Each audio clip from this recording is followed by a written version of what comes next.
Atos capítulo 5, versículos 12 ao 16. Tivemos a oportunidade na semana passada de tratar a perícope anterior, do capítulo 4, versículo 36, até o versículo 11 do capítulo 5. Desta feita, apenas os versículos 12 ao 16. Diz assim a palavra de Deus. Muitos sinais e prodígios eram feitos entre o povo pelas mãos dos apóstolos. E costumavam todos reunir-se de comum acordo no pórtico de Salomão. Mas dos restantes, ninguém ousava ajuntar-se a eles. Porém, o povo distributava grande admiração. E crescia mais e mais a multidão de crentes, tanto homens como mulheres agregados ao Senhor, a ponto de levarem os enfermos até pelas ruas e os colocarem sobre leitos e macas, para que ao passar Pedro, ao menos a sua sombra se projetasse em alguns deles. Afluía também muita gente das cidades vizinhas a Jerusalém, levando doentes e atormentados de espíritos imundos, e todos eram curados. Amém e amém. Amados irmãos, quando nós percorremos o livro de Atos, nós devemos lembrar que nós estamos lendo sobre a história da igreja.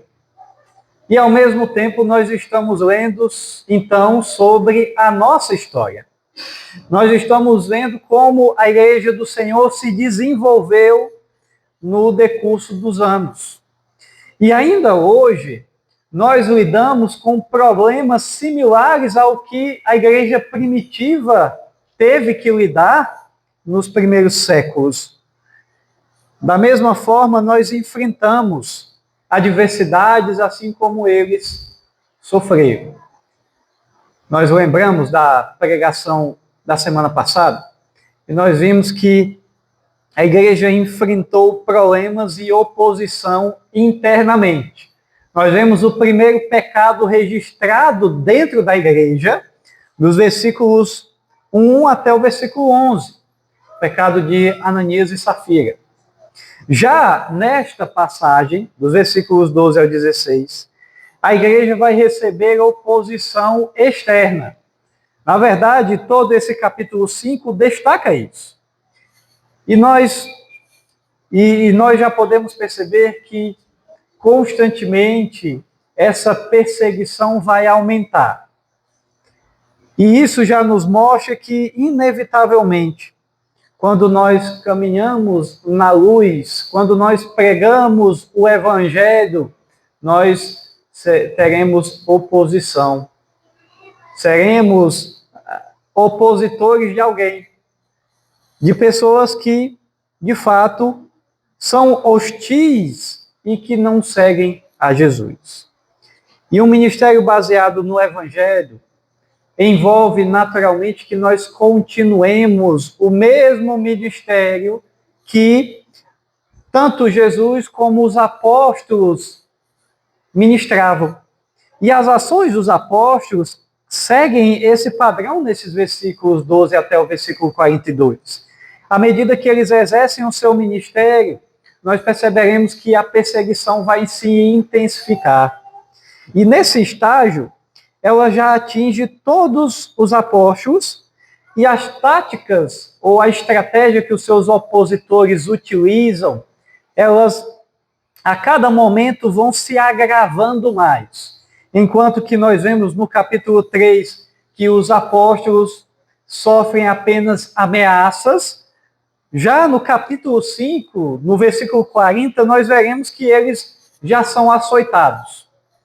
Então, a perseguição continua a escalar até que no capítulo 7 nós veremos que há o primeiro mártir da igreja. Então, nós vemos que a perseguição só aumenta. No entanto, o que nós podemos perceber também é que a pregação continua. nós veremos que mesmo diante dessas dificuldades todas, a igreja continua a pregar o evangelho. E a igreja continua a demonstrar grande impacto ao mundo por meio da sua contínua perseverança. E em nenhum momento a igreja para. Não, ela continua pregando. Os apóstolos são perseguidos, os membros são perseguidos, alguns são açoitados, outros são mortos, mas a igreja continua a pregar o evangelho. E isso acontece de tal forma que não há um acovardamento. Na verdade, o que se sobressai aqui é a perseverança da igreja, que vem impactando o mundo ao seu redor, não apenas em palavras, mas também por meio de ações. E a igreja está impactando o mundo ao seu redor, não apenas no dividir do pão e no dividir das suas posses, como nós vimos na semana passada, mas também curando aqueles que eram levados à sua presença. Deste modo, nós perceberemos que a igreja está impactando o mundo inteiro. Então, quando nós olhamos estes versículos, nós vemos que a igreja continua perseverando e, especificamente, nós vemos aqui que ela continua a realizar milagres.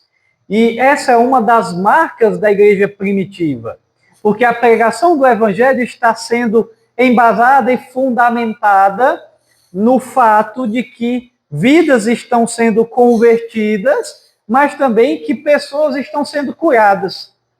Então, essa foi uma estratégia ou um artifício em que nós vemos os apóstolos confirmando que a pregação do evangelho é fiel. Eles realizam curas para provar que aquilo que eles estão pregando não é para o mal, mas é para o bem. E eles fazem isso ministrando ali o seu poder, o poder do Espírito Santo naquelas pessoas. De modo, irmãos, que Deus não permitiu, e nós percebemos isso, ele não permitiu que o pecado adentrasse a igreja. Muito pelo contrário, o que nós vemos aqui é que quando Ananias e Safira pecam, por meio da sua mentira e da sua hipocrisia, eles logo são retirados do seio da igreja. Porque o pecado pode acontecer no meio da igreja, mas o pecado não pode permanecer vivendo dentro da igreja. Assim como Deus é santo, ele requer que a sua igreja seja santa. E o pecado não pode habitar na santidade. E Atos, no versículo 12, aqui do capítulo 5, nos leva de volta, irmãos, a um cenário muito familiar, que é o pórtico de Salomão. Foi para esse local, irmãos, que nós lembramos que Pedro e João foram pregar o evangelho logo depois de terem curado o coxo, no capítulo 3 do versículo 11. Então, eles saem da porta do templo e eles vão para o pórtico de Salomão. E ali eles continuam pregando o evangelho. E o que nós percebemos, irmãos, é que esse lugar continuou sendo muito importante para a igreja cristã depois daquele momento. Porque o versículo 13 aponta para uma dinâmica que é muito interessante em relação a essas multidões. Porque, evidentemente, a repercussão tanto da prisão do apóstolo Pedro e João, somado às notícias que o povo escutou de Ananias e Safira, fez com que muitas pessoas ficassem, vamos dizer assim, ficassem receosas de estarem com os apóstolos. Não somente porque eles sabiam que a igreja não era um clube social e não era um lugar de brincadeirinhas, mas também porque eles sabiam que a igreja estava trazendo sobre si muita atenção, não só do sinédrio, do governo judaico, mas também que poderia trazer a visibilidade acerca dos romanos. Então, eles tinham medo, não somente por uma coisa, mas por várias. Mas, o que nós vemos é que eles mesmo assim se reúnem ali. Mesmo diante de um clima, vamos dizer assim, de tensão, pois mesmo que as pessoas tivessem a igreja em autoestima, como indica aqui o versículo 12,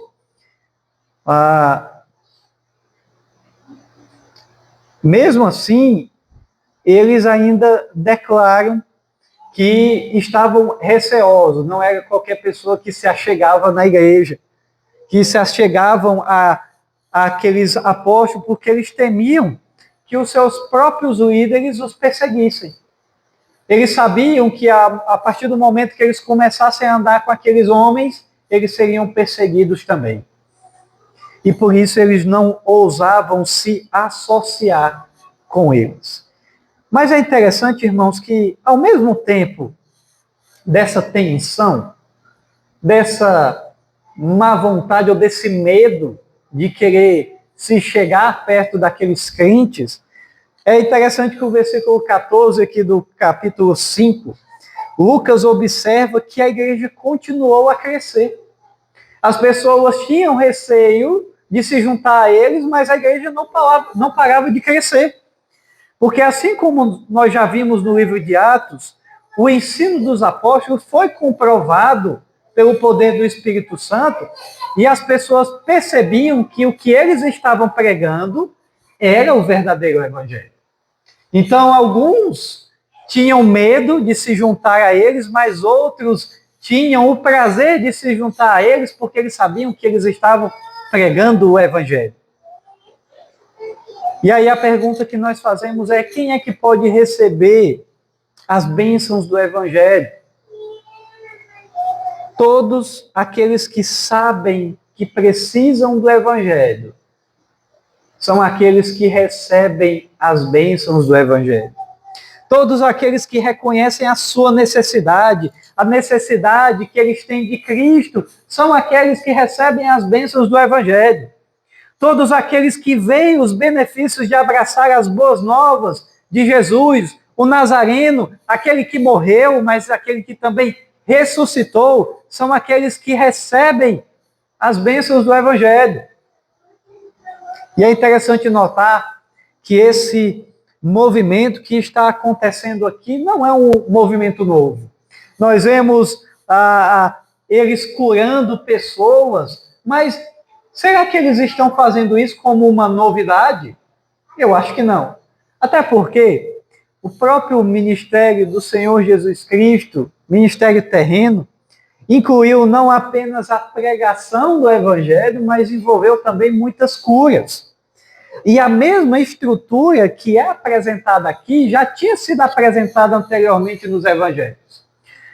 Porque nós podemos perceber que logo no início do ministério de Jesus, lá em Mateus, no capítulo 4, versículo 23 ao 25, diz assim, logo no início, logo que Jesus chama os primeiros apóstolos, diz assim: percorria Jesus toda a Galileia, ensinando nas sinagogas, pregando o evangelho do reino e curando toda sorte de doenças e enfermidades entre o povo. Versículo 24. E a sua fama correu por toda a Síria. Trouxeram-lhe então todos os doentes, acometidos de várias enfermidades e tormentos, endemoniados, lunáticos e paralíticos. E ele os curou. E da Galileia, Decápolis, Jerusalém, Judéia e da além do Jordão, numerosas multidões o seguiam. Olha só, o mesmo movimento está acontecendo aqui no livro de Atos. E o intuito aqui de Jesus ao curar essas pessoas era mostrar que ele era o Messias prometido desde o Antigo Testamento. Mais interessante ainda é perceber o que vem logo após esse relato em Mateus. Porque nós vemos que Jesus está curando e estão vindo pessoas de todos os lugares. E aí, logo em seguida, no capítulo 5, Jesus inicia o Sermão do Monte. E o versículo 3 declara assim: bem-aventurados os humildes de espírito, porque deles é o reino dos céus. E aí nós perguntamos: quem é quem são os que recebem os benefícios da graça e do poder de Jesus nos evangelhos? É dito que todos aqueles que eram humildes, ou como há outras traduções, os pobres e desesperados de espírito. Ou seja, aqueles que buscavam o evangelho. E aqueles que estavam buscando salvação. Os humildes estão sendo salvos. Então, irmãos, embora muitos temessem, de fato tivessem muito medo de se associar aos cristãos, a igreja continuava a crescer. Nada impedia que a igreja crescesse. Nada, nem mesmo o medo humano, pode impedir que o evangelho desafie os pecadores e os converta dos seus pecados. Mesmo nessa atmosfera de muita tensão, a igreja crescia constantemente por meio da pregação da palavra e da realização de milagres por meio do poder do Espírito Santo. E nós percebemos isso, irmãos, pelo fato de os enfermos serem levados aos apóstolos para serem curados, conforme descreve aí o versículo 15. E ao que parece, a notícia sobre a cura do homem coxo havia se espalhado por toda parte, porque vinha gente de todos os lugares para serem curados ali. E é dito que a multidão trazia os enfermos para as ruas e os deitava em leitos, em camas, para que pelo menos, olha como isso é interessante, para que pelo menos a sombra dos apóstolos pudessem curar aquelas pessoas. Irmãos, pensem só como deve ter sido maravilhoso aquilo. E nós percebemos que, de fato, o que nós podemos contemplar é uma demonstração de confiança radical no Evangelho. Aquelas pessoas confiavam tanto no poder da presença de Jesus que, de maneira muito clara, eles repousavam no simples fato de que não precisa nem pôr as mãos, a própria sombra daqueles homens poderiam curar aqueles entes queridos, aqueles amigos. Irmãos, isso é maravilhoso. Era tão evidente, na verdade, que estar na presença dos apóstolos significava estar na presença do próprio Deus. Os apóstolos que realizavam tantos milagres, realizavam aqueles milagres pelo poder do Senhor. E como resultado, nós vemos então Lucas registrando que os enfermos e aqueles que estavam atormentados pelos espíritos imundos eram curados. Então, imagine você ver pessoas que creem que somente pelo aquele indivíduo passar com a sua sombra sobre alguém pode curar. E de fato isso acontecia. E ao mesmo tempo que isso para nós é motivo de felicidade, irmãos, o que nós vemos hoje também nos traz tristeza. Porque nós vemos que essas pessoas constantemente tinham os seus anseios concretizados, realizados, em ser curados fisicamente. O que nós vemos hoje, por muitas vezes, são pessoas que são constantemente enganadas e que continuam cegas para isso. Tantas e tantas igrejas que tentam promover o mesmo movimento que os apóstolos promoveram, mas sendo falsos, trazendo falsidade, trazendo vergonha para o evangelho e condenação para eles próprios. Irmãos, nós podemos nos alegrar porque diante de tudo isso, mesmo diante de perseguição, que a igreja já desfrutava dessa perseguição, mas também do poder do evangelho, nós podemos compreender que hoje, mesmo diante da perseguição que porventura nos alcance, que já nos alcança, na verdade, nós podemos descansar no Senhor. E dito isso, eu tenho pelo menos aqui duas aplicações. Na verdade, é uma aplicação só diante desses breves versículos. E eu gostaria de trazer à memória que nós devemos perceber que, diante de qualquer coisa, é o Senhor quem edifica a sua igreja. E aqui, irmãos, é importante que nós notemos que os versículos 12 ao 16 nos lembram, mais uma vez, que é o Senhor quem edifica a sua igreja, quem sustenta a sua igreja e não os homens. E por que isso é importante? Porque quando nós lembramos do contexto que isso está acontecendo aqui em Atos, logo após o pecado que envolveu os crentes, o exemplo de Ananias e Safira, de fato, irmãos, era impossível imaginar que alguns naquele tempo tenham pensado que ninguém mais se juntaria à igreja. Pense só, pense só. Você está lá no meio deles e você vê que os dois principais apóstolos foram presos, Pedro e João, talvez os dois principais apóstolos naquela época. Eles foram presos. Então, se eles foram presos, nós também seremos. E aí, logo em seguida, sai a notícia de que um homem e uma mulher perderam a vida por ação do Espírito Santo porque eles mentiram, porque eles fingiram ter vendido uma propriedade, portanto, mas eles estavam mentindo, eles estavam guardando dinheiro. E aí eles perderam a vida. Imagine só. Imagine o que as pessoas de fora da igreja não falavam. Olha, como é que eu vou me juntar a esses aí? Olha só o tanto de escândalo que está acontecendo. Os líderes deles estão sendo presos. Os próprios membros da igreja estão caindo em pecado.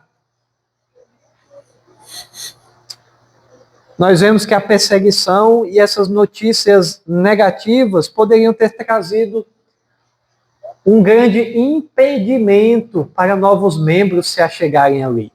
As pessoas ficavam com medo. E nós diríamos isso até mesmo hoje.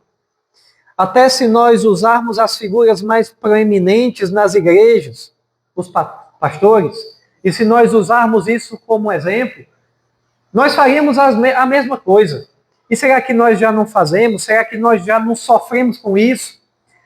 Nós devemos compreender, irmãos, que mesmo se nós nos depararmos com situações constrangedoras e escandalosas, onde até mesmo os pastores cometem e caem em pecado, e eu acredito plenamente que nós já vivenciamos isso, homens que, sendo líderes ou não, falharem, nós devemos compreender que muitos ainda hão de falhar. Isso não é animador para nós, porque nós continuaremos a falhar. Eu não estou anunciando aqui nenhum tipo de escândalo, mas nós devemos estar conscientes de que todos nós continuaremos a pecar. E alguns serão de forma pública. Mas ainda assim, ainda que alguns deles podem sim ter falhado, ter desonrado a palavra de Deus por meio dos seus relacionamentos, por meio das suas ações ou por meio das suas palavras, o que gera, consequentemente, desconfiança em relação às igrejas fiéis, até porque nós sabemos bem que quando um pastor cai em algum determinado pecado, a igreja tem que pagar por isso também, porque, convenhamos, se algum líder da igreja presbiteriana, de qualquer lugar que for, se ele cai, o nome que é manchado também é o nome da igreja. No entanto, irmãos, nós devemos compreender uma coisa. Que mesmo o fato de homens já terem falhado diante deste púlpito aqui, isso ainda, assim, não nos traz desonra. Porque ainda que nós estejamos diante da realidade de encontrar líderes que tropeçam em razão às suas fragilidades, a dignidade do púlpito ainda deve ser enfatizada. Porque o que acontece, registrado aqui nos primeiros 11 versículos, são um homem e uma mulher que eles erram, que eles pecam, que eles escandalizam a igreja. Mas a igreja não continua em pecado. Em meio às fragilidades humanas, permanece uma verdade inabalável. Ainda que os nossos pastores, que os nossos líderes falhem, e eles falhem publicamente, Deus continua sustentando e edificando a sua igreja. Não será a queda de líderes evangélicos que fará com que a igreja desmorone junto. A igreja só pode desmoronar se ela continuar no mesmo erro que essas pessoas cometeram. Aí sim, ela estará fadada à queda. Mas enquanto este púlpito e o púlpito de qualquer igreja estiver pregando fielmente, ele deve ser ressaltado, porque é o Senhor quem continua levantando homens e mais homens para pregar fielmente. Irmãos, se nós um dia falharmos e aprouver o Senhor que Ele nos tire desse local, Ele levantará 1, 2, 3, quem sabe no nosso lugar. Porque o reino do Senhor não para. E quem sustenta este reino não somos nós, mas é o Senhor Jesus Cristo. A igreja continua sendo um lugar santo, não por causa dos homens que estão presentes nela, mas por causa da ação do Espírito Santo no nosso meio. E isso para nós basta. E isso para nós é animador. Porque mesmo que nós saibamos que vamos errar, e se errarmos, o Senhor continuará a sustentar a sua igreja.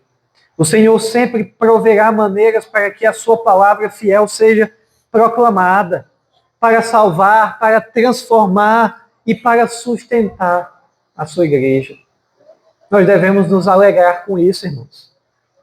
Não será a perseguição, não será o escândalo, não será as nossas fragilidades que farão a igreja parar. Mas a vontade do Senhor prevalecerá sustentando o seu povo. Nós vemos que os apóstolos testemunharam aqui a ação do Espírito Santo, ao conduzir homens e mulheres a Cristo pelo poder do Espírito Santo. E eles descansavam, deixando os resultados nas mãos de Deus. E nós devemos ser assim hoje. Nós devemos seguir os passos fiéis que os apóstolos trilharam. Nós devemos continuar confiando de que o Senhor nos sustenta, de que o Senhor não nos abandona, mesmo nos nossos momentos mais áureos, onde nós vemos tudo brilhando, tudo caminhando bem, até os nossos momentos mais tenebrosos, escurecidos, onde nós estamos desanimados, onde nós não encontramos mais aquela alegria de antes. O Senhor continua a nos sustentar. O Senhor continua nos conduzindo. E eu gostaria de concluir este sermão enfatizando que nós devemos sempre pensar se nós nos aproximamos de Cristo como alguém humilde ou pobre de espírito. Será que nós nos aproximamos do Senhor desta forma? E essa é uma pergunta importante, irmãos, porque nós devemos ir a Jesus reconhecendo a nossa incapacidade e a nossa necessidade da graça dele. Nós não podemos nos aproximar de Jesus com o espírito do falso rico. O que é o espírito do falso rico? É como se nós pudéssemos cuidar de nós mesmos. Nós somos pobres, mas nós achamos que podemos comprar qualquer coisa. Nós chegamos lá no shopping e o nosso O nosso cartão está lá pedindo arrego, mas nós chegamos lá e nós, não, eu posso comprar qualquer coisa aqui. Eu tenho um cartão, você pode ter um cartão. Você pode até comprar, mas você tem dinheiro para pagar. Esse é o espírito do falso rico. Você compra, mas sabe que não pode pagar.